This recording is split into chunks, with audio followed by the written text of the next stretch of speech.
ಸರ್ಕಾರ ಬರಲಿ, ಯಾರು ಬಂದರೂ ಅಲ್ಲಿಯ ಹೆಗ್ಗಡೆ ಅವ್ರ ವಿರೋಧವಾಗಿ ಇವ್ರು ಯಾರೂ ಹೋಗುವುದಿಲ್ಲ ಅನ್ನೋದು ಇವ್ರು ಕನ್ಫರ್ಮ್ ಆಗಿ ಹೇಳ್ತಾ ಇದ್ದಾರೆ.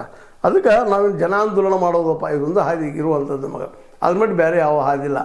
ಅಂದರೆ ವಿಶೇಷವಾಗಿ ಮೊದಲಿಂದ ಈ ದಿನೇಶ್ ಗಾಣಿಗವರು ಈ 4 ಚಾನಲ್ಗಳಿಗೆ ಚಾಲೆಂಜ್ ಮಾಡ್ತಾ ಇದ್ದಾರೆ. ನನ್ನ ಕರೆಸಲಿ ನಿಮ್ಮ ಚಾನಲ್ಗೆ ನಾವು ಉತ್ತರ ಕೊಡ್ತೀನಿ, ಹೆಂಗೆ ಮಾಡಿದಿರಿ, ಏನಾಯಿತು ಎಂತಾಯಿತು ಅಂತೇಳಿ. ನನಗೆ ಗೊತ್ತದ ಕ್ಷಣದ್ದೆಲ್ಲ, ಇದನ್ನು ಮಾಡಿದವ್ರು ಯಾರು ನನಗೆ ಗೊತ್ತದ, ಅನ್ನಾಗೆ ಡಾಕ್ಯುಮೆಂಟ್ಸು ಕೊಡ್ತೀನಿ.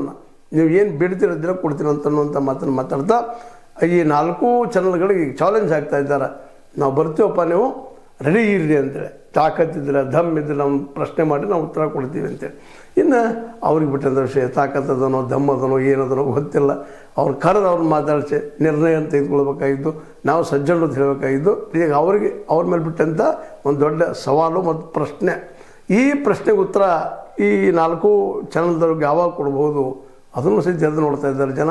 ಯಾಕಂದ್ರೆ ಒಬ್ಬ ರೆಸ್ಪಾನ್ಸಿಬಲ್ ಪರ್ಸನ್ ದಿನೇಶ್ ಗಾಣಿಗನವರು ಸ್ಪಷ್ಟವಾಗಿ ನಾನು ದಾಖಲಾತಿ ಕೊಡ್ತೀನಿ, ಸೌಜನ್ಯದ ಏನಾಗಿತ್ತು ಎಲ್ಲ ಹತ್ಯಾಗಿದ್ದು ಖರೆ ಅದ, ಇವರೆಲ್ಲ ಸುಳ್ಳು ಹೇಳ್ತಾ ಇದ್ದಾರೆ, ಮುಚ್ಚಾಗ್ತಾ ಇದ್ದಾರೆ, ಕೇವಲ ದುಡ್ಡಿನ ಆಶೆಗಾಗಿರುವಂಥ ಬಲ ಗಂಭೀರವಾದ ಆರೋಪವನ್ನು ಮಾಡಿದ್ದಾರೆ. ಇನ್ನು ಅದಕ್ಕೆ ನಮ್ಮ ದಿನೇಶ್ ಗಾಣಿಗವರು ಆಗಿರ್ಬೋದು, ಅದೇ ಕಾಲಕ್ಕೆ ಇನ್ನುಳಿದವರು ಆಗಿರ್ಬೋದು, ಈ ಒಂದು ಕೇಸಿನ ಬದಲಾಗಿ ಅದರಲ್ಲೂ ಸೌಜನ್ಯ ಕೇಸಿನ ಬದಲಾಗಿ ಇನ್ನೂ ಅಷ್ಟು ಹೆಚ್ಚು ತೀವ್ರವಾಗ್ತಾ ಇದ್ದಾರೆ ಅಂತೇಳಿ ಅನ್ನಿಸ್ತಾ ಇದೆ. ಅದ್ರ ಜೊತೆಗೆ ದಿನೇಶ್ ಗಾಣಿಗವರು